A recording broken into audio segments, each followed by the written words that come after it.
네, 다 오셨어요? 네.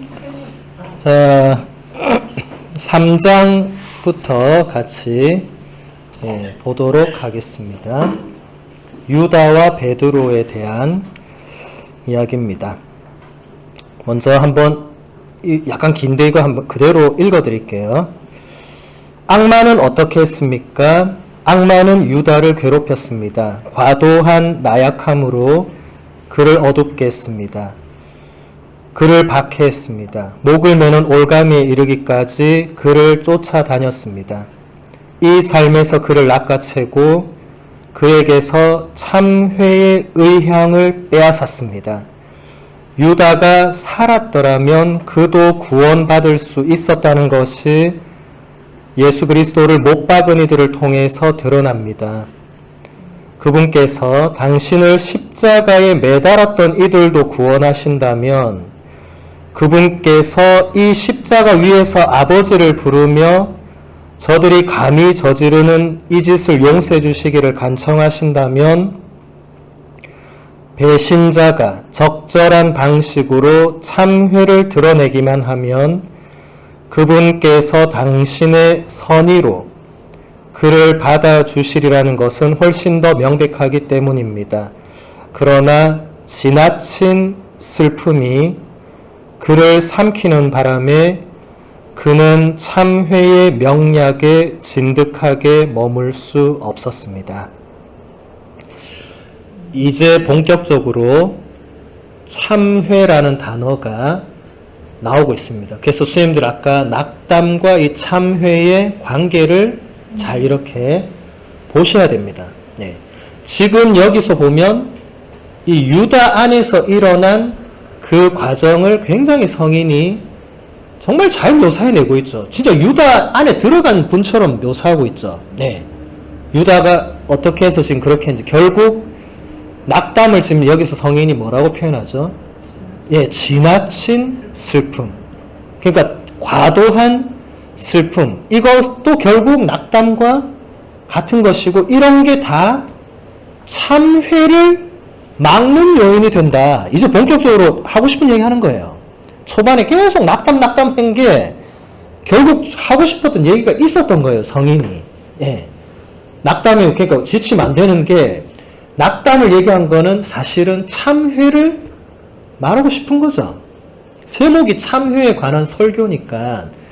근데 참회를 어떻게 해야 되는지 그거부터 설명하기보다 무엇이 참회를 못하게 하는가를 설명하기 위해서 낙담을 지금 끌어들이고 있는 거죠. 예. 그러니까 유다가 만약에 여기서 말하죠. 적절한 방식으로 참회했으면 그도 구원받았어. 100% 구원받았다. 예. 그런데 유다는 참회를 하지 않았다. 그는 스승을 배신했다는 그걸로 그냥 끝까지 자기는 안 되고 결국 낙담이 들어간 거죠. 지금 낙담이라는 요소가 지금 가만히 수님들 잘 보시면 빠지지 않고 들어가요. 지금 성경 이야기 곳곳에서 지금 크리소스토모 성인이 기가 막히게 낙담의 요소를 빼내고 있습니다. 그럼 이와 딱 대비되는 인물이 있겠죠, 그죠? 베드로. 그래서 아까 3장 제목도 유다와 베드로. 그냥 베드로는 3번 배신했잖아요. 횟수로 보면 유다보다 더한 거죠. 그렇잖아. 유다는 단 한 번에 배반했지만 베드로는 한 번, 두 번, 3번까지 정점을 찍었잖아요. 더 나쁜 놈이지 횟수로만 치면은. 그런데도 베드로는 그 좀 이따 나올 거예요. 낙담하지 않았기 때문에 좀 이따 다시 그건 보겠습니다. 그러니까 이것을 요한 크리소스토모 성인이 한마디로 뭐라고 정의를 내렸냐면 죄의 구원을 가져다 줄 수 있는 슬픔도 그것도 너무 지나치면 파괴적으로 변합니다. 이거 수녀님들 우린 새겨들어야 돼요. 아까 우리 참회, 통회에서 슬픔의 요소가 분명히 있었어요. 예. 슬퍼하는 게 굉장히 중요한 요소인데 이것도 과하면 어떻게 된다? 파괴적으로 된다. 우리 사자성어랑 똑같죠. 우리 과유불급이라고 하잖아요. 예. 이 동서양의 지혜가 이런 데서 만나는 거야. 과한 거는 뭐든지 일단 안 좋은 거예요. 예. 그러니까 슬픈 것도 정도껏 슬퍼해야지, 베드로 정도 슬퍼해야지 유다처럼 가면 안 된다. 그러니까 수녀님들의 어떤 죄나 잘못에 대해서 뉘우칠 때, 같은 죄가 반복돼서 또 뉘우치고 하더라도 그럴 수 있죠. 나중에 그 얘기도 합니다, 성인이. 또 하면 또 뉘우치면 되는데, 문제는 이게 자꾸 과하게 간다는 거죠. 처음에는 주님 제가 잘못했습니다. 그 다음에는 주님 제가 왜 이럴까요? 그 다음에는 나는 왜 이럴까? 그 다음에는 나는 안 되겠네. 그 다음에 주님 저를 놓아주십시오. 이런 식으로 아무도 그렇게 안 했는데 본인이 계속 이렇게 가는 거야. 같은 걸 반복하다 보면 그런 본인에 대해서 본인이 용납을 못하는 거겠죠.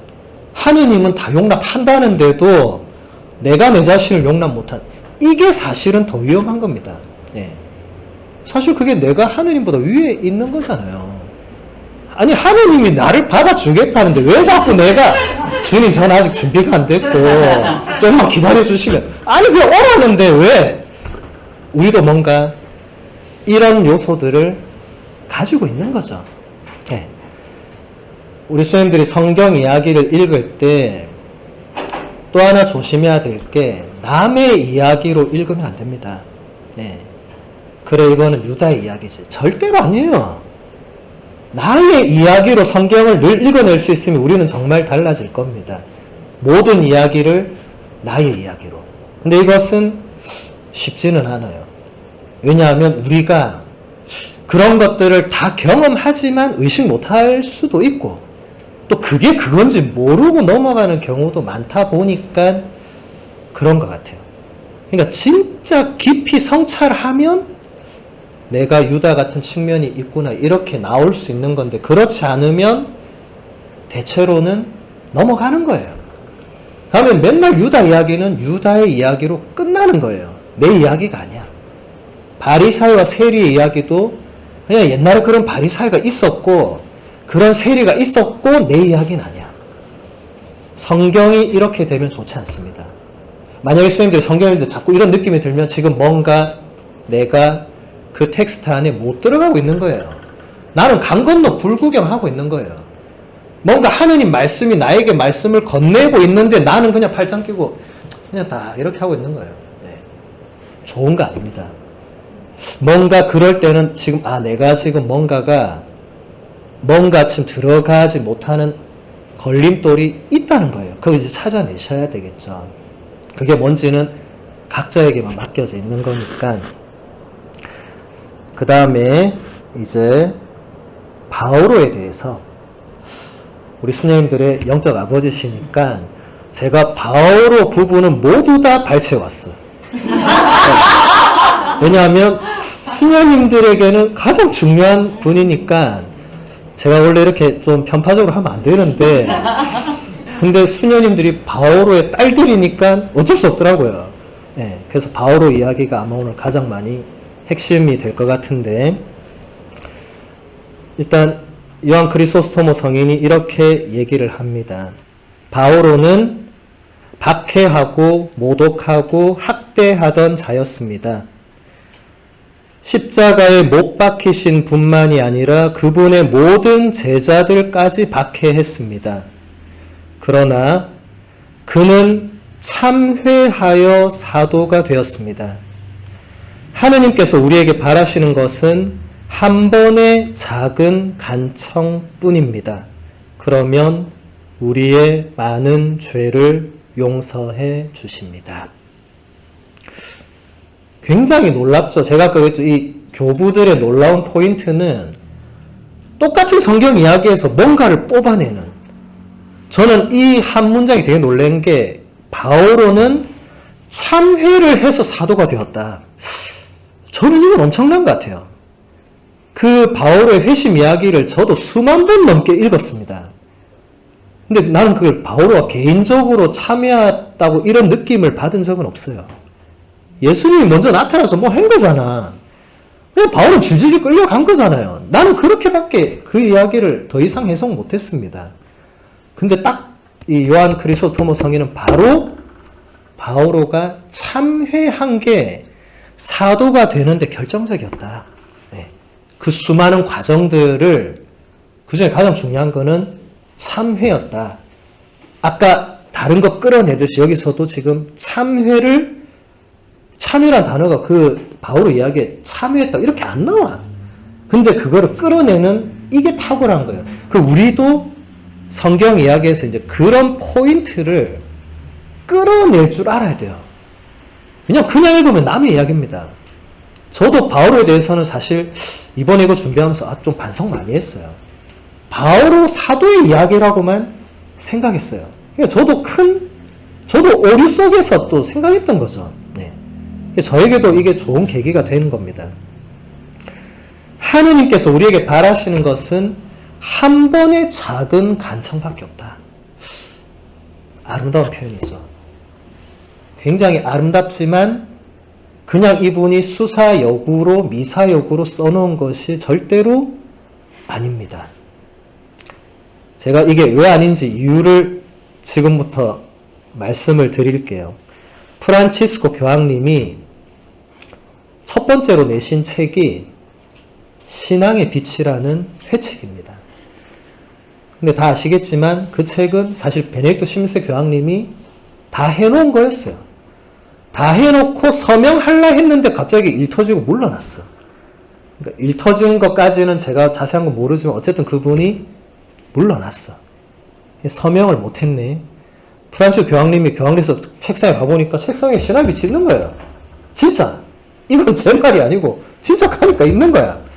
쭉 이렇게 읽고 본인이 앞에 코멘트 달고 근데 본인이 교황이잖아 지금. 그럼 어떡하겠어요. 본인 이름으로 낸 거예요. 우리 프란치스코 교황님이 순수하신 분이잖아요. 그걸 또 앞에 써놨어. 그거를. 이게 내게 아니고 나의 선임자가 다 해놨더라. 내가 오니까 써놨더라. 내가 거기다 서명했다. 이렇게 써놨어. 네. 그러니까 프란치스코 교황님의 첫 번째, 공식적으로는 첫 번째지만 사실은 베네딕토 교황님의 마지막 책이라고 하긴 마지막 이 교회 문헌이죠. 그죠? 그렇게 보는 게 맞고, 실제로 프란치스코 교황님의 첫 번째 책은 복음의 기쁨이죠. 그 책만큼 프란치스코 교황님을 모두 담아낸 책은 그 이후로도 없었습니다. 왜냐하면 그 이후부터는 세분화된 주제를 다뤘기 때문에 굉장히 세세하게 들어갔지만 복음의 기쁨은 그분의 모든 걸 거기 다 써놨어요. 딱 첫 판에 그분이 무슨 대헌장처럼 나는 이런 사람이다. 나는 교회를 이렇게 이끌어 나갈 것이다 라고 처음부터 우리한테 그냥 다 보여준 거죠. 거기에서 3항을 제가 한번 읽어드리겠습니다. 지금이 바로 예수님께 이렇게 말씀드릴 때입니다. 주님, 제가 잘못 생각해 왔습니다. 저는 수없이 주님의 사랑에서 도망쳤습니다. 그러나 이제 여기에서 주님과 계약을 새롭게 맺고자 합니다. 저는 주님이 필요합니다. 주님, 저를 다시 구원하여 주소서. 구원하시는 주님의 품 안에 다시 한번 저를 받아주소서. 우리가 길을 잃을 때마다 주님께 돌아갈 수 있다니 얼마나 좋습니까? 저는 거듭 이렇게 말씀드리고자 합니다. 하느님께서는 우리를 용서하시는 데에 결코 지치지 않으십니다. 오히려 우리가 하느님의 자비를 청하는 데에 지쳐버립니다. 지금 제가 이거 왜 읽어드렸는지 아시겠죠?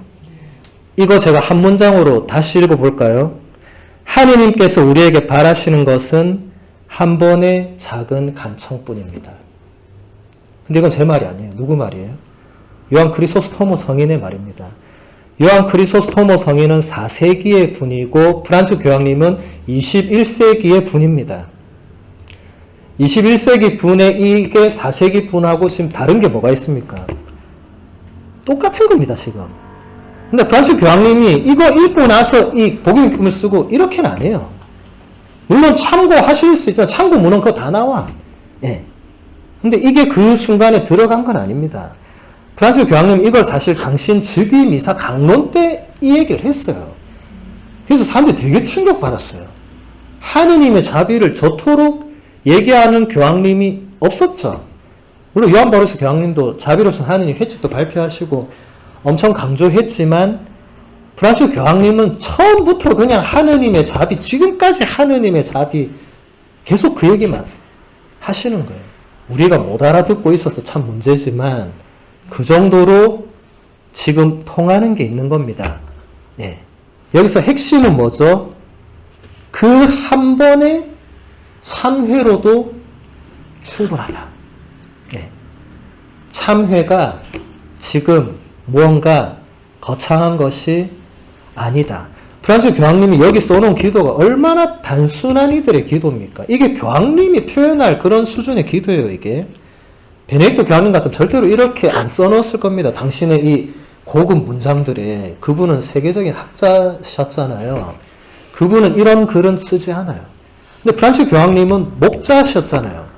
그러니까 이런 글도 넣는 거야. 교회 문헌 안에. 저는 이게 굉장한 신선한 충격이었습니다. 교회 문헌에 이런 표현이 들어오는구나. 예. 이거는 어린 애들이 할 수 있는 기도고 그냥 우리가 할 수 있는 기도잖아요. 이게 점점 교회가 점점 우리에게 다가오는 느낌을 저는 프란치스코 교황님 보면서 많이 받아요. 베네딕토 교황님은 다른 역할을 하신 겁니다. 서로 이걸 비교해서는 안 되고 그분도 위대한 교황, 나중에 평가받을 거예요. 돌아가시고 나면. 어쨌든 지금 이 두 위대한 분들이 하시는 똑같은 얘기는 우리가 한 번만 하면 되는 거를 우리가 안 하거나 못 하고 있다. 그게 핵심이겠죠. 네. 이제 그것을 또 이제 파고 들어가시겠죠. 그렇죠? 그래서 이제 이분이 탕자의 비유를 이분도 이제 이야기를 합니다. 아까 우리 맨 처음에 가톨릭교회 교리서가 뭐라고 했죠? 탕자의 비유에 나오는 그 모든 과정이 참회, 통회, 회개를 가장 잘 보여준다고. 네. 그래서 아니나 다를까 요한 크리소스토모 성인도 그 이야기를 빼놓지 않습니다. 네. 그 이야기의 핵심을 우리에게 전해줍니다. 제가 중간 부분만 읽어드릴게요. 다 볼 수가 없으니까. 저도 여기서 핵심적인 걸 이거라고 제가 짚은 이유를 나중에 이제 설명해 드릴 건데, 이제 탕자에 대해서 이렇게 말해요. 가장 끔찍한 악에 떨어진 사람은 뭐라고 말했습니까? 일어나 아버지께 돌아가리라. 그가 먼 고장으로 떠나는 것을 아버지가 막지 않았던 것은 바로 이런 이유에서였습니다. 집에 머무는 동안 얼마나 큰 은혜를 누렸는지 경험을 통해서 잘 배우도록 그렇게 했던 것입니다. 저는 참 이 성인들의 이런 책을 보면 왜 같은 성경을 읽는데 나는 이런 생각을 못했을까? 참 이런 생각을 많이 해요. 아니 탕자의 비유 저도 수천 번을 읽고 정말 늘 묵상하는데 왜 나는 이런 걸 못 집어내지? 물론 이분도 한 번만 집어내진 않았겠지만 탕자의 비유에서 핵심 문장을 요한 크리소스토모 성인은 일어나 아버지께 가야겠다. 이게 핵심이라고. 예. 그런데 이게 원문을 제가 찾아보니까 진짜 놀라운 저도 사실 성경을 늘 원문으로 다 읽지는 않습니다. 왜냐하면 그럼 너무 시간 오래 걸리고 그렇게 제 삶이 여유롭진 않아요.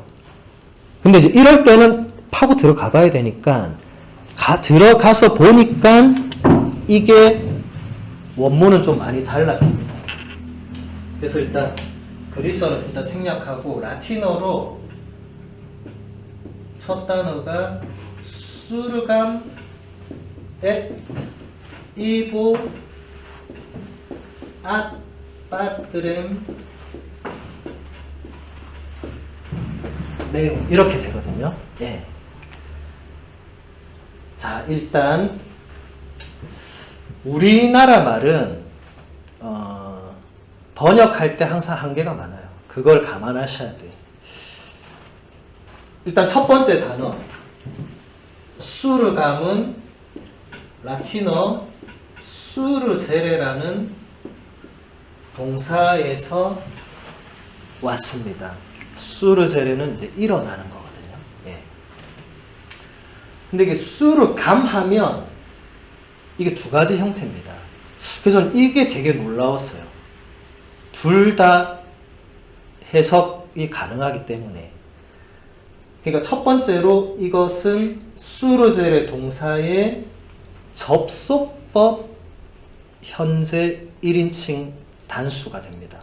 접속법은 우리나라에 없는 문법인데 무언가 기원하는, 무언가 소망하는, 무언가 바라는 의미예요. 자, 그럼 이거를 수르감 했을 때 접속법으로 하면 어떻게 되죠? 나는 일어나고 싶다. 저는 그때 이 막 전기가 오더라고요. 나는 일어나고 싶다.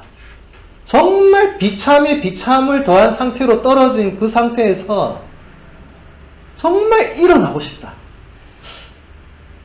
정말 저도 그런 경험이 있으니까 그게 확 와닿았는지. 근데 우리나라 말에 보면 그냥 일어나 아버지께 가리라 이렇게 돼 있어요. 일어나 돼 있으면 이게 뭔지 알 길이 없어요. 예. 그냥 일어난다는 건지 일어났다는 건지 언젠가 일어날 것이라는 건지 말이 없어. 예. 근데 이렇게 딱 원문으로 보면 뭐가 좀 달라. 예. 일단 접속법으로 보면 나는 정말 일어나고 싶다. 간절하게 내가 일어나기를 이 아들이, 둘째 아들이 원했던 것을 알 수가 있고, 또 하나는 이것은 단순한 미래형의 직설법이기도 합니다. 어떻게 되죠? 나는 일어날 것이다. 아까 우리 사무엘 성도에 가장 와닿았다고 했던 희망이 없어도 희망하는, 바로 그게 저 단어 안에 있는 거죠. 더 이상 이 아들은 희망이 없어. 왜냐하면 집을 나올 때 그냥 나오지 않고 뭘 해서 나왔습니까? 유산을 다 받아서 나왔어요. 이제 더 이상 그 집 아들이 아닙니다. 예. 사실은 돌아갈 희망이 없는 거죠. 본인 스스로 그것을 낚아채서 미리 받아서 왔기 때문에 사실은 그 당시 문화, 지금 법으로도 끝난 겁니다. 다시 돌아갈 희망이 없는데 이 아들이 나는 일어날 것이다 라고 하는 거예요. 네. 희망은 없는데 희망하고 있는 모습을 보여주죠. 그러니까 아브라함과 탕자는 지금 같은 선상에 있는 거죠. 물론 아브라함은 저런 탕자는 아니었지만 여러분 성경의 이야기는 정말 신기하게도 연결됩니다. 아브라함과 탕자는 같은 시대도 아니었잖아요. 네. 그리고 탕자는 실존 인물인지 아닌지도 사실 잘 몰라. 아브라함은 실제로 있었지만. 근데 어쨌든 연결되죠. 그 다음에 as는 이제 영어에 그냥 and 이제 접속사고, 이제 이보는 이래라는 동사의 이제 미래형이 됩니다. 예, 미래형. 그러면 나는 갈 것이다. 이렇게 되겠죠. 그런데 미래형은 이 명령의 의미도 담을 때가 많아요. 우리 명령할 때 어떻게 하죠? 너 해. 하면 해야 되잖아. 근데 해라는 건 지금도 안 하고 있어. 그런데 해라 하면, 예 하면 해야 돼. 그죠? 그러니까 명령은 미래형과 이게 비슷해요. 그래서 실제로 외국, 지금 현대어도 그렇고 고대 그리스 라틴어도 명령법이 따로 있지만 명령법으로 안 쓰고 미래형을 쓸 때 그게 명령형으로도 해석이 되는 경우가 많습니다. 그럼 그렇게 한번 해석하면 어떻게 되죠? 나한테, 예, 본인 스스로한테 일어나라. 그리고 아버지한테 가라. 이렇게 하는 거예요. 네.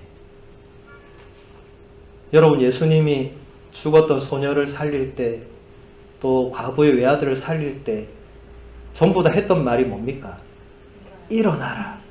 네. 저 단어를 썼거든요. 예수님이 수르세례를 썼어요. 살아나라 이렇게 안 했어요. 한 번도. 일어나라고 했어요. 일어나라. 수르지 이렇게 했어요. 그렇게 일어나는 겁니다. 그러니까 이 탕자의 비유, 이 탕자의 짧은 한 문장이지만 그 안에 지금 많은 게 있는 거예요. 그리고 여기 더 결정적인 게 이제 앗 하면 어디를 향하는 이제 전치사고 접속 부사가 되고, 빠뜨리면 아까 빠뜨를 봤죠, 그죠? 아버지. 근데 이건 뭐죠? 매움 하면 나의 아버지. 예. 이 단어가 우리나라 말 번역에는 아예 빠져 있습니다. 이런 게 저는 좀 어쩔 수 없는 한글 번역의 한계이긴 하지만 이럴 때는 넣는 게 낫지 않았을까라고 생각해요. 네. 근데 뭐 이유가 있겠죠. 뺄 수밖에 없었던 이유. 근데 이게 빠지면 사실 나머지는 이게 빠지면 의미가 없는 겁니다. 그렇지 않습니까? 내 혼자 일나서 내 혼자 가는데 어디로 가? 얘가 빠지면. 그렇잖아요. 목적이 빠지잖아요. 목적이 제일 중요한 거예요. 이 앗이 목적이거든요. 어디를 향하는 이 목적인데 아버지한테 가는 게 아니고 나의 아버지한테. 자, 그러면 이 탕자는 유산 다 받고 집 나오고 이미 나는 당신 아들이 아니라고 선언하고 나왔지만 이 아들의 저 깊은 저 끝에서도 그 나락에 빠져 있는데도 변함없었던 건 뭡니까? 이 단어인 겁니다. 이 단어. 앞에 이거는 원래는 없었어요. 개차반으로 살았잖아. 저건 없었어요. 그런데 이 단어는 한 번도 이 아들에게는 떠나지 않았던 단어입니다. 놀랍지 않습니까? 이 단어가 아들 마음속에 없었으면 이게 나왔겠어요? 절대로 안 나옵니다. 여기서 매움이 빠지면 이거는 아무리 성립이 하려 해도 안 됩니다. 일어날 이유도 없고 돌아갈 이유도 없어요. 가도 안 될 거 뻔히 알아. 희망이 없는데 희망을 할 수가 없어. 그런데 이 단어 하나가 있으니까 일어날 수 있고 다시 갈 수 있고 희망할 수 있는 거예요. 이 결정적 단어가 빠진 겁니다. 저는 그렇게 생각합니다. 우리말 성경에. 물론 넣었다고 해서 이렇게까지 이게 되지는 않았겠지만 어쨌든 이거 빠진 건 대단히 저는 안타까운 것 같아요. 네. 차라리 저 같으면 나는 정말 일어나서 내 아버지께로 갈 것이다 했어도 그렇게 이상했을까? 모르겠어요. 이거는 뭐 지금 성경 바꿀 수 없으니까. 어쨌든 우리 수녀님들도 아무리 우리가 비참해 나락에 심연을 부르는 데까지 내가 떨어져 있다든가 지금 떨어져 있다든가 앞으로 떨어질지라도 이거를 붙잡고 있으면 일어날 수 있고 돌아갈 수 있다. 결정적인 겁니다. 네. 거창한 건 아니에요. 그런데 우리가 아버지를 정말 나의 아버지로 끝까지 믿고 붙들고 있느냐? 아니면 그분은 더 이상 내 아버지가 아니라고 하느냐? 이거는 누구한테 달려있는 겁니다. 우리한테 달려있는 겁니다. 우리의 그 아버지는 한 번도 너는 내 자식이고 너는 남의 자식이고 이렇게 하는 분이 아니잖아요. 우리가 우리 스스로 탕자처럼 난 이제 더 이상 아버지의 아들이 아닙니다 라고 탕자 실제로 돌아와서도 얘기합니다. 네. 그게 우리 모습이고 아버지는 변하지 않아. 근데 아버지가 변하지 않는다는 거를 아들이 끝까지 붙들고 있었던 게 이 모든 단어들의 성립의 이유가 된다. 저는 이게 이 참회에 관한 설교 전체의 핵심 문장이고 우리 사순시기 전체의 핵심 문장이고 우리 평생에도 이게 핵심 문장이 되어야만 아빠 프란치스코 교황님처럼 또 그런 기도를 바칠 수 있는 겁니다. 주님, 제가 잘못 생각해 왔습니다. 이게 그 단순한 기도가 쉽게 안 나오는 거 우리 알잖아요. 예. 그렇게 매일 단순하게 기도하면 얼마나 좋겠어요. 그러면 우리가 이렇게 뭔 고생을 하겠어요. 예. 근데 그게 쉽게 안 됩니다. 안 되지만 저거를 붙들고 있으면 그래도 하게 돼 있습니다. 예. 그런데 저 확신이 없으면 못 돌아갈 수도 있는 거죠. 그런 경우를 우리는 봐왔습니다. 그런 분들이 실제로 계셨죠. 그러니까 정말 중요한 겁니다. 제가 볼 땐 저게 가장 중요한 겁니다. 그 다음에 계속 이걸 가지고 이제 성인이 얘기를 하는데 성인이 이런 말씀을 합니다. 말씀을 통해서 설득하지 않으실 때 하느님께서는 우리가 온갖 일을 겪으며 배울 수 있도록 여러 번 허락하십니다. 이것도 굉장히 중요한 통찰이죠. 하느님께서 우리가 수도 생활을 하면서 내가 왜 이런 일까지 겪어야 되나 하는 게 다 그분께서 뭔가를 배울 수 있도록 하는 거다. 그러니까 이게 지금 이런 문장들을 보면 요한 크리소스토모 성인이 수도 생활한 게 표가 나는 거예요. 이분이 안 해보고 이런 말을 하면 힘이 없어요. 한 사람이 말하니까 뭐가 이 사람 뭐 경험했구나 아는 거예요. 우리도 그냥 빈말로 그냥 하느님이 그래 더 배워야지 이렇게 쓰지 않아요. 네. 그렇게 하느님은 단순화할 수 있는 분은 아니고 성인들이 표현할 때도 성인들이 아무리 단순하게 표현해도 그분들이 진짜 단순화시키는 건 아니고 그분들은 이미 그게 어느 정도인지 뭔가 꿰뚫은 거예요. 근데 표현은 쉽게 하는 거예요. 우리가 알아들어야 되니까. 어렵게 표현해 놓으면 누가 알아듣겠어요. 이 사람 맨날 어려운 말만 하고. 책 읽어 덮을 거 아니에요. 다 패스, 다 다른 책 읽고. 그러면 안 되니까. 그래서 좀 더 또 설명을 해줍니다. 성인들은 친절해요. 예. 성인들은 이 정도 하면 안 될 것 같으면 설명 더 해요.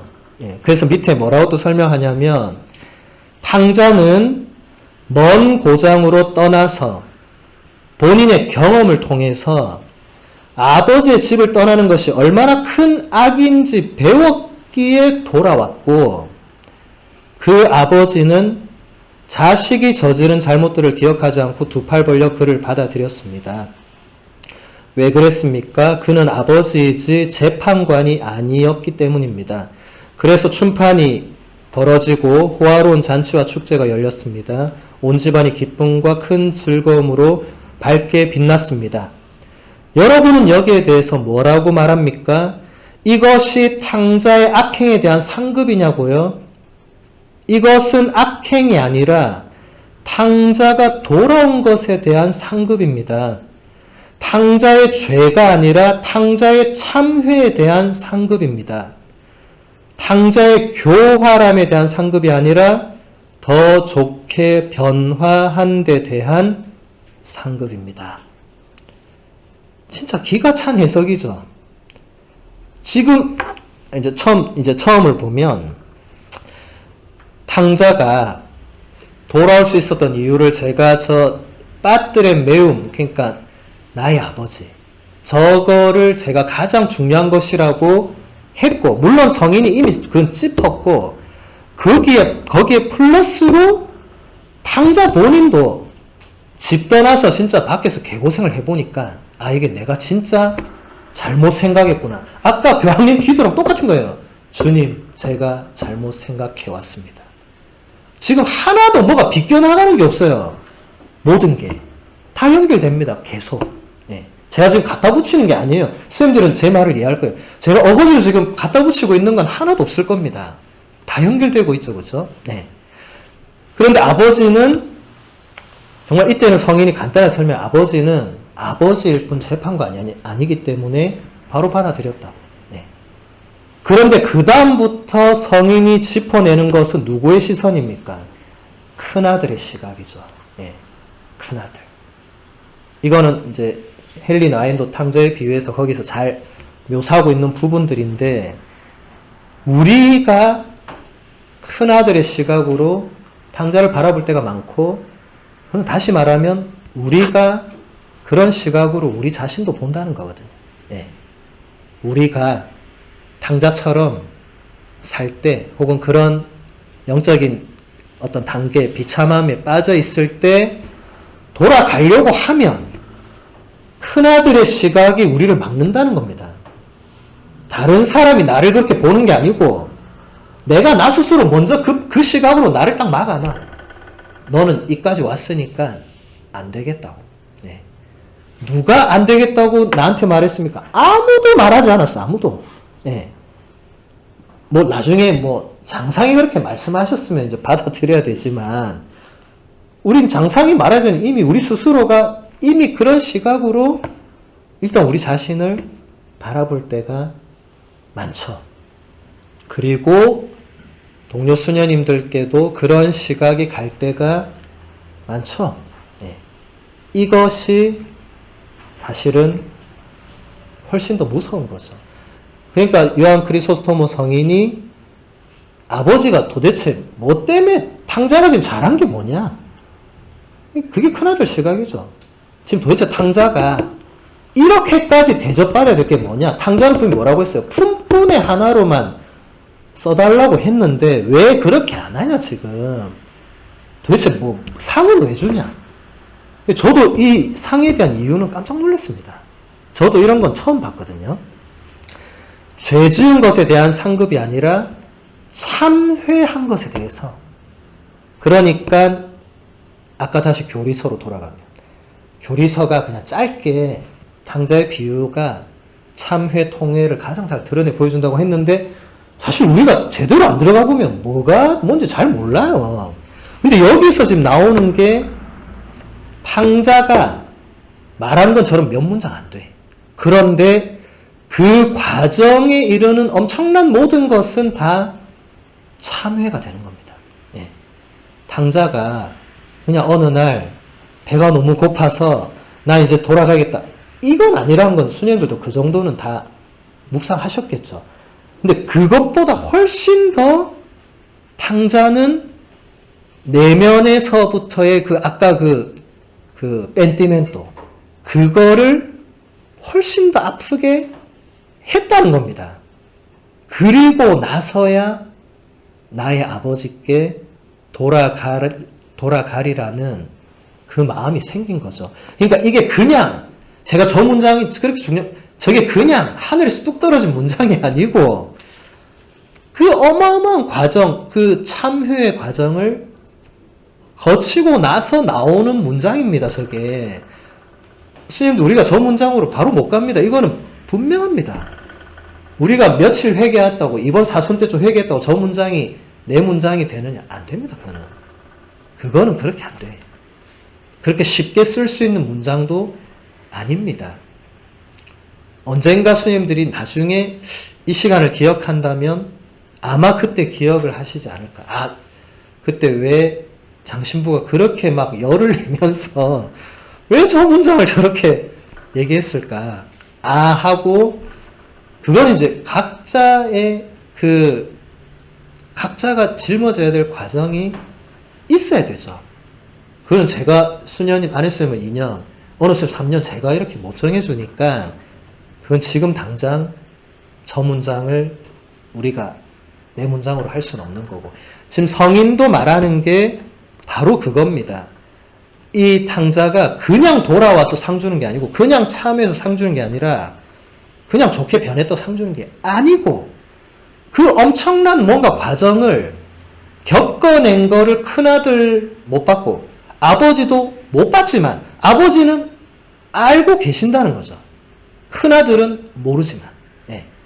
그러니까 가능해지는 거고, 그 과정을 이제 앞으로 성인이 계속 설명을 할 겁니다. 그래서 성인이 거의 제가 지금까지 얘기한, 우리 아직 지금 첫째 설교가 안 끝났어요. 설교 9개 있습니다. 근데 지금 아직 설교 1이 안 끝났어요. 이제 설교 1이 끝날 때가 다 됐는데, 성인이 이 한 문장으로 지금까지 제가 2시간 동안 떠들은 걸 딱 한 문장으로 요약을 했어요. 뭐라고 했냐면, 우리로 하여금 우리 구원을 저버리게 하는 2가지가 있으니 우리 자신의 선함에 만용을 부리는 것과 사악함에 우리의 희망을 잃어버리는 것입니다. 정말 이 모든 과정을 사실 이 한 문장으로 요약할 수 없죠. 없지만 제가 보기에는 다시 핵심적인 건 뭐냐? 지금 이렇게 많은 이제 점점 우리가 깊이 들어가고 있는데 지금 선생님들 잊으면 안 되는 게 이게 지금 신자들을 앉혀놓고 미사 중에 강론하고 있는 겁니다. 그러니까 성인이 이 책 나중에 읽어보시면 알겠지만 수시로 막 빠져들었다가 돌아와요. 아, 지금 우리가 지금 그 얘기할 게 아니었다. 근데 막 성인도 열난 거야, 막. 이게 중요하다, 막 하다가, 생각해보니까 지금 3000% 너무 갔네. 다시 하면서 되게 재밌어요, 성인이. 되게 재밌어. 다시 와서 하면서 또 요런 식으로. 근데 아까 한 얘기가 뭐였냐면, 요거였다. 그러니까 지금 우리가 막 정신이 없다가도 우리의 구원에 있어서 2가지를 가장 조심해야 되는데, 첫 번째는 나 자신의 어떤 선함에 대해서 만용을 부리는 거. 이거 절대 안 되고, 2번째는 나 자신의 그 악함에 대해서 희망을 잃어버리는 거. 이거 안 된다. 근데 지금 이 2개가 선생님들 가만 보세요. 다 지금 우리가 지금 얘기했던 거랑 다 연결이 되고 있습니다. 그죠? 이제 2번째 설교로 넘어가도록 하겠습니다. 진짜 이러다 밤샐 수도 있겠네. 자, 2번째 설교. 이제 본격적으로 요한 크리소스토모 성인이 그럼 이제 참회를 구체적으로 어떻게 하는 거냐. 이걸 이제 제시를 해요. 그 첫 번째 길로 죄를 고백한다. 우리 아까 로마 교리서 기억나시죠? 참회의 여러 가지 형태가 있는데 뭐라고 했죠? 입으로는 죄를 고백하는 것이 참회다. 그러니까 이 요한 크리소스토모 성인은 4세기 인물이, 이것도 자꾸 선생님들이 염두에 둬야 돼. 4세기의 인물이 이미 해놓은 게 우리 믿을 교리 안에 그대로 들어와 있는 거죠. 교리서가 뭐 하늘에서 뚝 떨어진 겁니까? 아닙니다. 다 제가 지웠네. 아까 우리 거룩한 전통 성전에서 다 나오는 거죠. 그러니까 물론 요한 크리소스토모 성인뿐만 아니라 다른 성인도 많이 이야기했겠지만 그런 다 같은 맥락을 교리서가 종합 정리를 해놓았다고 보면 되죠. 자, 지금 바꿔서 말하면 죄를 고백하는 것이 얼마나 어려운가, 이 얘기를 이제 성인이 계속 할 겁니다. 지금 우리는 고해성사가 있지만 이 시대에는 전혀 없었다는 것을 수험들이 염두에 두고 지금 들으셔야 됩니다. 전혀 이런 시대가 아니었어요. 고해성사처럼 잘 돼 있는 제도화된 시대가 아니었어요. 그걸 염두에 두시고 성인이 이렇게 이야기합니다. 그대는 죄인입니까? 낙담하지 말고 참회를 앞당기기 위해서 교회로 오십시오. 죄를 지었습니까? 그러면 하느님께 저는 죄를 지었습니다. 라고 말씀드리십시오. 이것이 무슨 수고입니까? 이게 무슨 대단한 통과 의뢰이며 고통입니까? 저는 죄를 지었습니다. 라고 한마디 하는 것이 뭐가 그렇게 어렵습니까? 그대는 죄를 지었습니까? 교회로 오십시오. 하느님께 저는 죄를 지었습니다. 라고 말씀드리십시오. 그렇게만 하면 됩니다. 강론 중입니다, 지금. 강론. 예. 그러니까 이 어법이 좀 느껴지세요? 신자들한테 지금 이렇게 지금 죄고백 그렇게 어려운 거냐고. 근데 사실 이 굉장히 반어법이죠. 이게 얼마나 어려운지 성인이 알고 있죠. 그리고 사람들도 이 죄고백이 얼마나 어려운지 알고 있으니까 성인이 지금 반어적으로 근데 그 말 한마디 하는 게 그래 어렵냐. 이게 무슨 뭐 대단한 통과 의뢰를 해야 되고 무슨 예식을 해야 되냐. 그때는 예식 없을 때입니다. 그냥 와서 하느님 앞에서 제가 잘못했다고 한마디 해야 되는데 그게 어렵냐고. 어렵죠. 사실은 어렵죠. 인류 역사를 통틀어서 이걸 쉽게 한 사람은 제가 볼 때는 단 한 명도 없었을 겁니다. 네. 과정이 있다는 거죠. 제가 아까 계속 탕자도 그 이야기는 별 얘기 아닌 것 같지만 내면의 그 과정, 우리가 그 놓칠 수 있는 과정. 하느님 제가 잘못했습니다라고 아까 프란스 교황님이 쉽게 기도 써놨지만 사실은 그 기도 내가 말하려면 그냥 덥석와서 주님 잘못했습니다 하면 봐주 안 됩니다. 이거 아마 수행들이 더 잘 아실 거예요. 그렇게 안 돼. 뭐 인류 역사 시작부터 봐도 인류 우리 첫 번째 조상인 아담이 또 하와가 또 카인이 어떻게 했는지 다 보셨잖아요. 하느님 계속 묻잖아요. 니 왜 그랬노 할 때 그 셋 중에 누구라도 제가 잘못했습니다 이렇게 한 사람 있었습니까? 있었으면 우리가 이렇게 고생 안 해요 지금. 있었으면 우리 정말 편하게 살았을 거예요. 있었으면 우리 이렇게 진짜 안 힘들게 살아도 돼. 근데 그게 얼마나 어려웠으면 아무도 못했죠. 아무도. 네. 그때부터 계속 우리는 못했습니다. 네. 그런데 중간중간에 했던 인물들이 있었죠. 그래서 바로 요한 크리소스토모 성인이 바로 그 다음에 인용하는 성인이 다윗 임금입니다. 뭐 다들 예상하셨겠지만 2장의 제목도 죄를 고백한 다윗. 예. 여러분 이런 제목은 그냥 쓰는 거 아닙니다. 예. 죄를 고백한 사람과 죄를 고백하지 않은 사람은 어마어마한 차이가 있죠. 아담, 하와, 카인 앞에는 결코 이 수식어가 붙을 수 없고 붙지 않죠. 근데 다윗은 뭐 딴 거 잘한 거 많고 뭐 딴 거 못한 거 많지만 그런 수식어 하나도 안 붙고 죄를 고백한 다윗. 이걸로 끝나는 겁니다. 네. 그만큼 이게 어렵지만 결정적인 겁니다.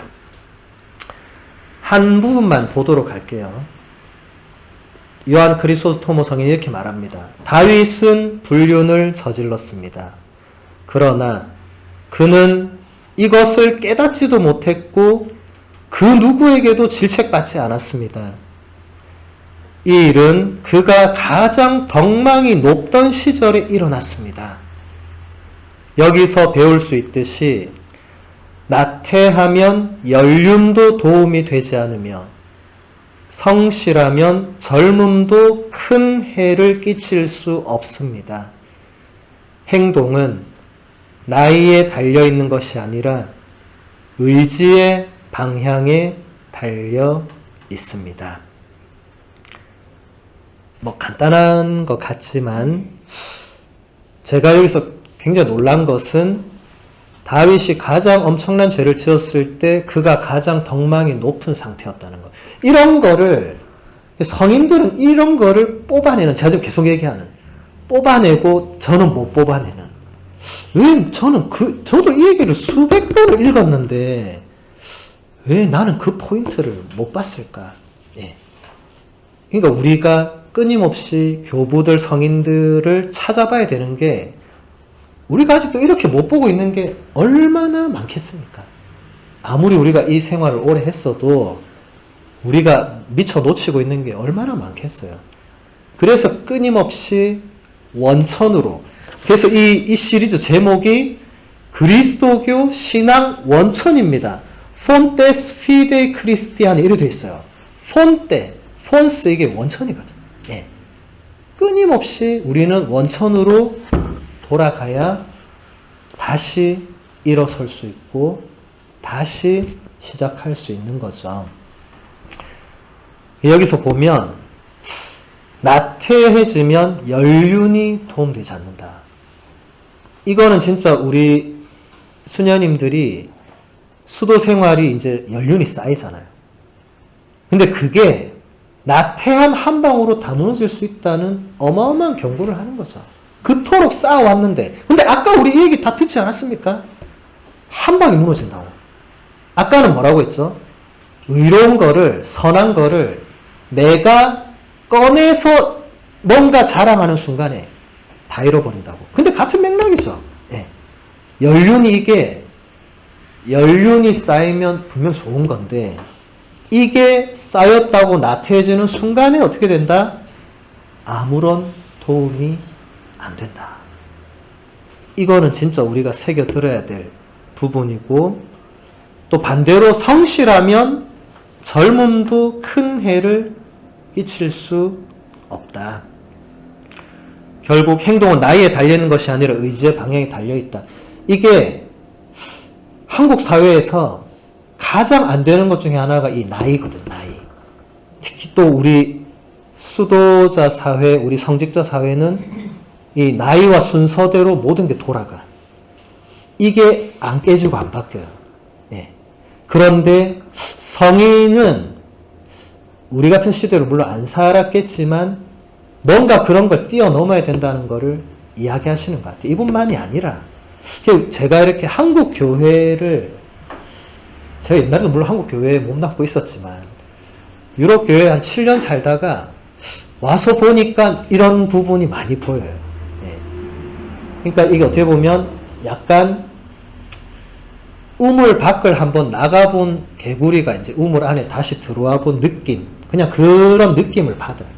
그러니까 제가 뭐 뛰어나고 이런 건 하나도 없고 저도 똑같지만, 아, 뭔가 우리는 이게 지금 뭐가 지금 약간의 걸림돌 요소가 되는구나. 유럽에서는 이렇진 않으니까. 이제 이렇게 약간 비교를 할 수밖에 없는 거죠. 그러니까 우리가, 제가 지금 이 부분을 강조하는 게 우리 한국 사회, 한국의 우리 사제 문화, 수도자 안의 문화가 이런 경향이 저는 많이 느낀다는 겁니다.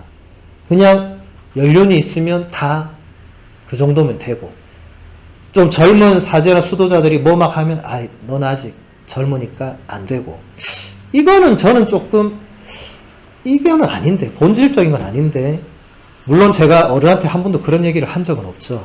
그냥 얘하고 이제 순명해야 되는데, 그래도 이거는 본질은 아니다. 근데 성인이 여기서 정확하게 지금 짚어주잖아요. 우리가 그런 것에, 제가 지금 이 미묘한 차이를 우리 수님들이 잘 지금 받아들이셔야 되는데, 제가 연륜을 이제 무시하자. 이게 아닙니다. 우리의 순서 오르도를 다 무시하자. 이게 아니고, 그걸로 모든 걸 재단하려고 하면 이런 일이 발생할 수 있다고 성인이 말하고 있는 겁니다. 제가 지금 앞으로 우리 뭐 이거 다 깨자. 이게 아닙니다. 우리 수님들 잘못 해석해서 앞으로 장신부를 부르면 안 되겠다. 자꾸 우리의 연륜과 우리 수도의 이 문화를, 그게 아니에요. 그 아름다운 것은 유지가 돼야 되는데 그 안에 위험 요소가 있다. 이건 우리가 스스로 받아들일 수 있어야 됩니다. 예. 지금 프란치스코 교황님 보세요. 당신 연륜에 호소한 적 있습니까? 저는 단 한 번도 그런 모습을 못 봤거든요. 그래서 제가 뭔가 많이 느껴요. 아니, 저분이 연륜으로 치면 우리나라 중 웬만한 어른보다 훨씬 어른이에요. 근데도 내가 이 나이 됐으니까 나를 따르라. 이렇게 안 해, 저분은. 오히려 다르게 표현하죠. 예. 그러니까 뭔가 다르다는 겁니다. 아, 이게 뭔가, 그렇다고 그분이 이 어르신들을 무시하냐? 절대 그러지 않아요. 저분 세월의 지혜, 그 책 보세요. 얼마나 그 노년의 지혜, 어르신들의 이거를 존경하고 공경하고 전 세계 노인들에게 그 가르침을 받고 이런 분입니다. 네. 그러니까 이거는 수녀님들이 그 본질적인 뉘앙스를 잘 알아들으셔야 되겠습니다. 그 다음에 요한 크리소스토모 성인이 참회의 두 번째 길을 아까 첫 번째 길은 뭐라고 했죠? 죄를 고백하는 거. 이게 얼마나 어려운지 우리가 살펴봤고, 두 번째 길. 근데 제가 이 길들을 보면서 쉬운 길은 없다는 거를 제가 느꼈는데, 두 번째 길은 죄를 슬퍼하는 것. 한 부분만 보겠습니다. 참회에 이르는 또 다른 길이 있습니까? 있다면 무엇입니까? 죄를 슬퍼하는 길입니다. 죄를 지었습니까? 슬퍼하십시오. 그러면 죄가 지워집니다. 굉장히 간단하게만 제가 넣었는데, 아까 우리 맨 처음에 단어 정리할 때 그 참회, 통회란 단어 안에 이런 요소가 있었다. 그러니까 이런 요소들이 통회와 참회에 굉장히 중요한 요소인데, 슬퍼하는 거, 눈물 흘리는 거, 나중에 또 이제 나오긴 나와요. 그래서 제가 여기 지금 간단하게만 언급을 했는데, 제가 저를 봐도 점점 이제 세월이 흐르고 뭔가 경험도 늘고 뭐 하니까 저도 어느 순간 이제 눈물이 별로 없어졌어요. 제가 예전에 눈물이 많았거든요. 정말 좋은 거든 안 좋은 건 제가 이렇게 그게 눈물로 잘 이렇게 돼서 뭔가 어떤 약간 이런 정화되는 과정. 근데 어느 순간부터 저도 웬만한 거에 끄떡도 하지 않는 저 자신을 보는 거예요. 그게 좋은 거라고 저는 생각했어요. 내가 단단해지고, 이제, 근데 그게 또 꼭 그것만 아닌 것 같아요. 이번에 제가 이거 준비를 하면서, 뭔가 제가 이 슬퍼하는 이 부분을, 저도 이 부분을 좀 제가 정리를 많이는 못했지만, 제가 너무 슬퍼하니까 이게 나한테 안 좋아서, 안 했으면 좋겠다 하면서 제가 자꾸 의지적으로 틀어 막았던 부분이 있었던 것 같아요. 그러니까 예를 들면 제가 예전에 강의하다가도 눈물을 막 흘리고 이랬어요. 막 북받쳐 오르니까 아까 같이 막 이렇게 저런 문장을 쓰다가 제가 막 이게 올라오는 거야. 그럼 이 강의가 어떻게 되겠어요? 진행이 안 돼, 진행이. 제가 너무 힘든 거예요. 나 지금 이분들 앞에서 계속 뭐 설명해야 되는데 막 제가 이 눈물이 나니까 진행이 안 되는 거예요. 근데 이게 쉽게 안 바뀌는 거예요. 그래서 한 번은 제가 독일에 이렇게 청년들 피정 이렇게 지도 부탁을 받아가지고 그때도 이렇게 막 강의를 하다가 그땐 청년들하고 막 이렇게 진솔한 나눔도 많이 하고 걔들도 다 그 외국에서 유학하니까 얼마나 힘들겠어요. 저도 같은 처지고 막 이야기하니까 다 막 이제 눈물 흘리고 하는 거예요. 근데 그러니까 제가 프로그램 진행을 못하게 있는 거예요. 이게 이렇게 말이 나와야 되는데 눈물이 나니까 이게 진행을 그럼 못했어요. 그래서 저한테 하나님께 청한 게, 하나님 제가 이런 거 하려면 난 좀 눈물이 없어져야 될 것 같다. 난 그냥 좀 당당하게 좀 말하고, 근데 그 뒤부터 이상하게 눈물이 안 나더라고요. 그 뒤부터는 무슨 말을 해도 이게 팍 때려도 제가 그냥 말하더라고요. 그래서 전 되게 잘 됐다 막 이렇게 생각했는데 지난번에 어느 신부님하고 이렇게 얘기를 하고 막 그 신부님이 이제 저하고 막 이렇게 기도를 해주시고 이렇게 막 얘기하다가 그 신부님 저한테 신부님은 눈물이 굉장히 많았던 분 같다고 이런 얘기를 하는 거예요. 그래서 제가 맞아요. 나 원래 눈물이 많았는데 내가 보니까 많이 변했네. 그게 좋은 건가? 좋다고 생각했는데 근데 이 부분에서 이 부분에서는 이게 별로 좋진 않은 거예요. 우리가 수녀님들은 저보다 오래 사신 분들 거니까 더 어쩌면 이런 부분에서 아마 자연스럽게 메말라 갔던 과정일 수도 있고, 저도 자연스럽게 뭔가 우리가 그렇잖아요. 감정적인 부분들을 좀 세월이 오르고 특히 한국 사회는 그런 거에 굉장히 엄격하죠. 아마 수도원은 더 할 거고. 그러다 보니까 자연스럽게 이 감정을 억누르는 이게 어느 순간 자연화된 느낌. 예. 그러니까 이제는 웬만하면 수녀님들도 다 눈 깜짝 안 해. 다 보면 담담해. 근데 이 아닌데 라고 느껴질 때도 그냥 부처님의 미소를 딱 보내요. 그게 좋은 건가? 뭔가 이 순간에 우리가 진짜 예수님도 눈물 흘리실 때가 있었는데 왜 우리는 아직 그분을 능가한 적이 없는데 왜 우리는 어느 순간 더 이상 울지 않는 부처님의 미소로 모든 걸 다 쓸어안는 우리가 그 경제가 과연 되는가? 네. 뭔가 저는 지금 제 안에서도 그런 과정이 진행되고 있었구나 이게 보이더라고요. 그래서 저도 이 피정 준비를 하면서 미사 때 다시 주님 제가 눈물을 흘릴 수 있게 해달라고 제가 그걸 너무 저도 의지적으로 틀어막다가 뭔가 좀 놓친 것 같다고 좀 제가 뭔가 잘못했을 때 이 아파하고 눈물 흘리고 하는 이것까지 제가 틀어막은 건 아닌가 이런 느낌을 제가 받았어요. 그래서 다시 요즘 미사 때 그걸 청하고 있습니다. 네. 뭐 그렇다고 또 쉽게 돌아오진 않겠죠. 예. 근데 어쨌든 제가 이런 말씀 드리는 건 수녀님들도 우리가 어떤 과정을 모두가 동일하게 겪지는 않지만 또 세월에 따라서 어떤 사람은 나중에 어떤 걸 겪고 이럴 수 있지만 어쨌든 이런 과정을 겪을 때 이걸 떠올리면 도움이 많이 되실 겁니다. 그때 장신부가 말했던 게 이런 거였나 보다. 나도 몰랐던 어떤 내 안에서 자연스럽게 그냥 굳어가는 어떤 진행 과정. 근데 우리가 이런 거를 잘 캐치하지 않으면 결국 다 비슷해지는 것 같아요. 네. 근데 그렇게 되는 것은 뭔가 역동적이지 못한 것 같아요. 제가 한국에 와서 한국 교회, 우리가 다 한국 교회죠. 뭔가 느낄 때 역동적이지가 않아. 뭔가가 이상한 자연스러움이 있죠. 그냥 겉으로 보기에는 굉장히 자연스러워요. 근데 뭔가 역동적이지 않아. 그러니까 저도 찾아가고 있어요. 저도 한국 교회니까.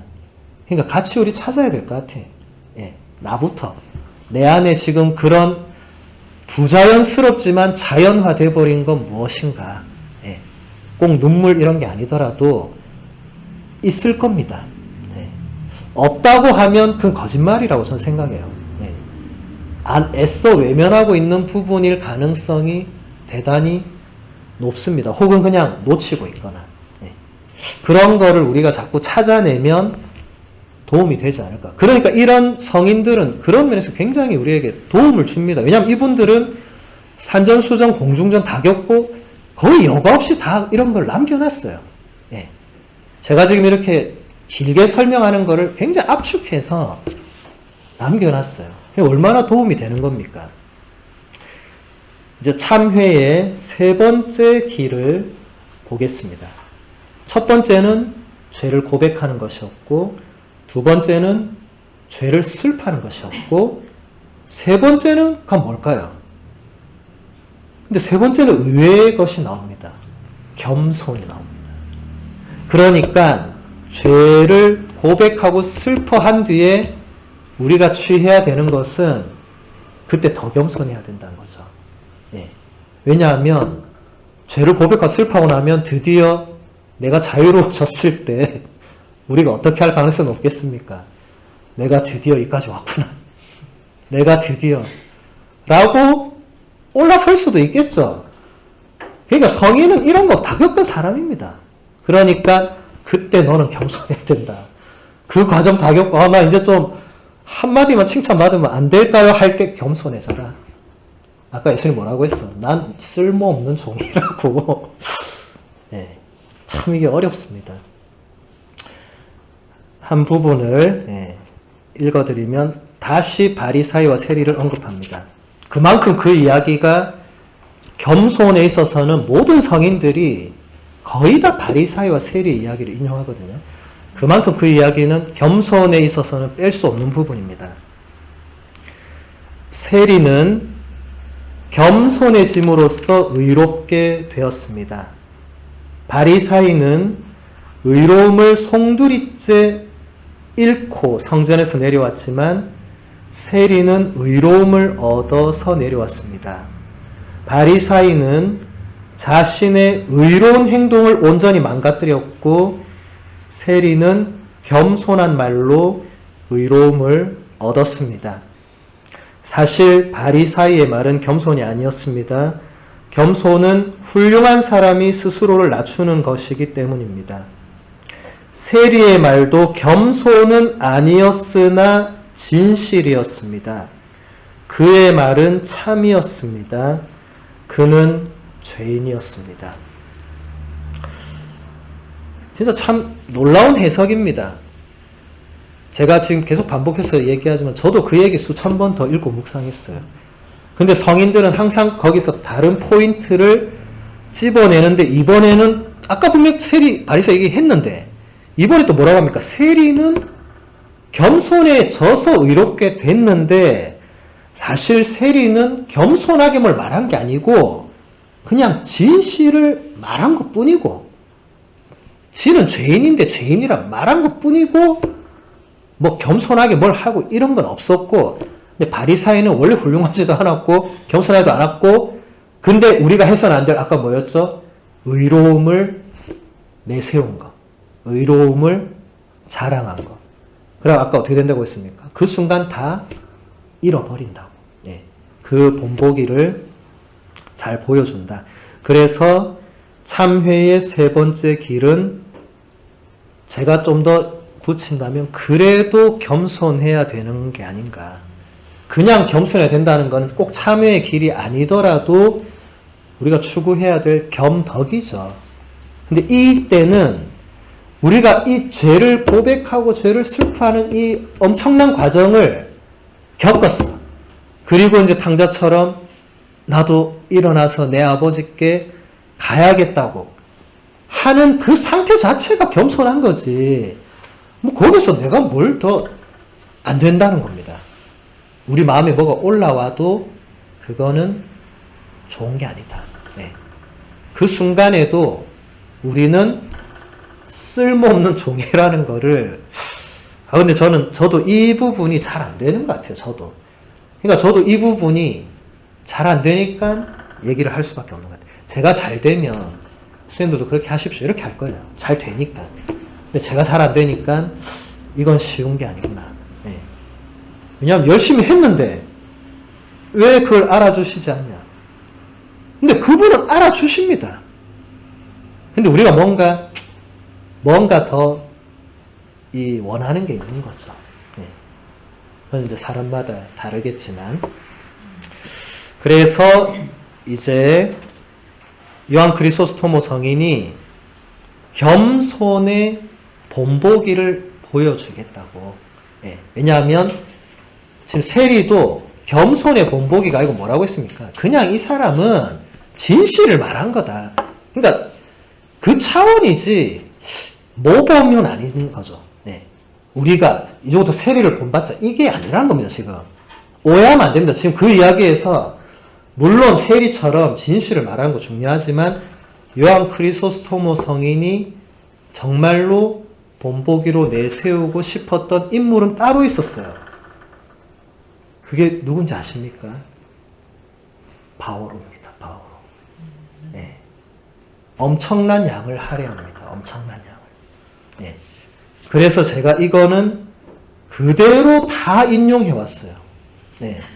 앞에 거는 다 그냥 핵심적 문장만 뭐 해도 되는데 이거는 저는 진짜 이런 바오로 예찬을 어디서 본 적이 없어요.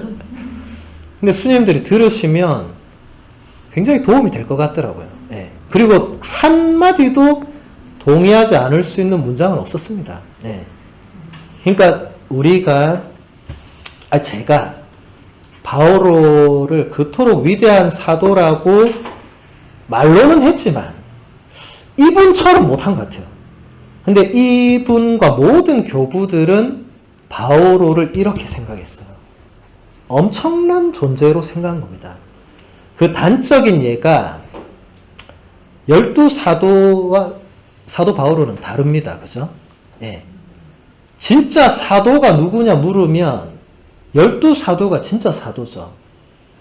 어떤 기준으로 그렇습니까? 예수님을 직접 눈으로 보고 듣고 만지고 순환 죽음 부활을 직접 경험한 그 사람들이 진짜 사도죠. 바오로가 그 본 적 있습니까?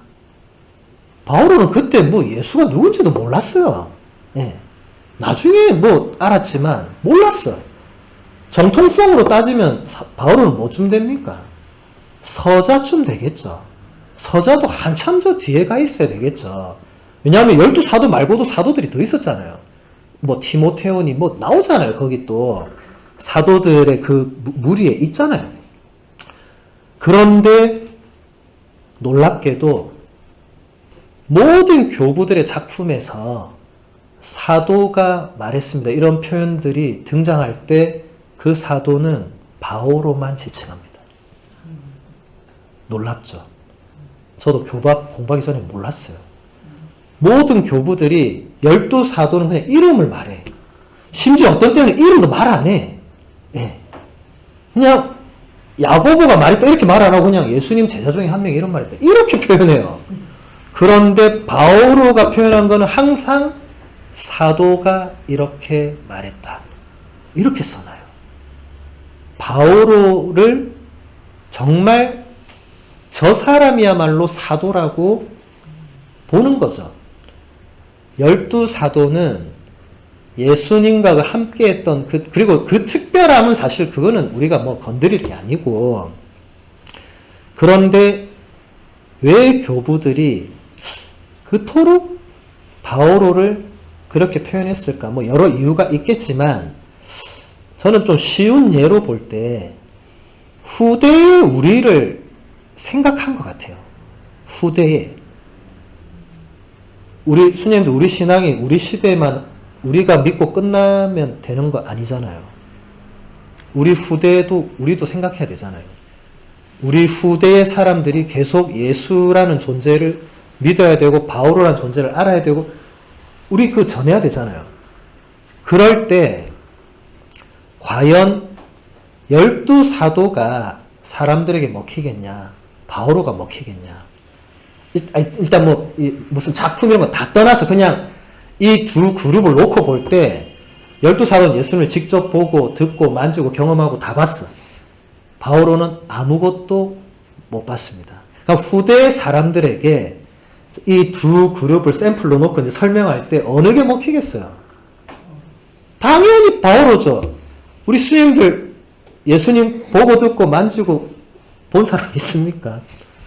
우리는 없잖아요. 예. 없지만 바오로처럼 우리도 될 수 있고 할 수 있다는 것을 보여주는 인물이잖아요. 그런 인물에서는 바오로를 능가할 수 있는 사람은 아직까지 단 한 명도 나오지 않았죠. 뭐 프란치스코 성인이 아무리 위대해도 안타깝게도 교부들은 프란치스코 성인보다 먼저 세상에 왔기 때문에 물론 그 뒤에 났으면 프란치스코 성인이 뭐 제2의 예수 그리스도라 해도 뭐 받아들일 수 있겠지만 교부들 시대에는 바오로를 능가할 수 있는 사람은 아무도 없었습니다. 네. 그러니까 이 부분은 사실 우리 수녀님들한테는 굉장히 중요한 부분이죠. 단순히 예찬하는 차원이 아니기 때문에 그렇습니다. 시간이 벌써 초과가 되어서 조금 쉬었다가 좀 이따 쉬고 생각을 해보도록 하겠습니다. 잠시 쉬도록 할게요. 네.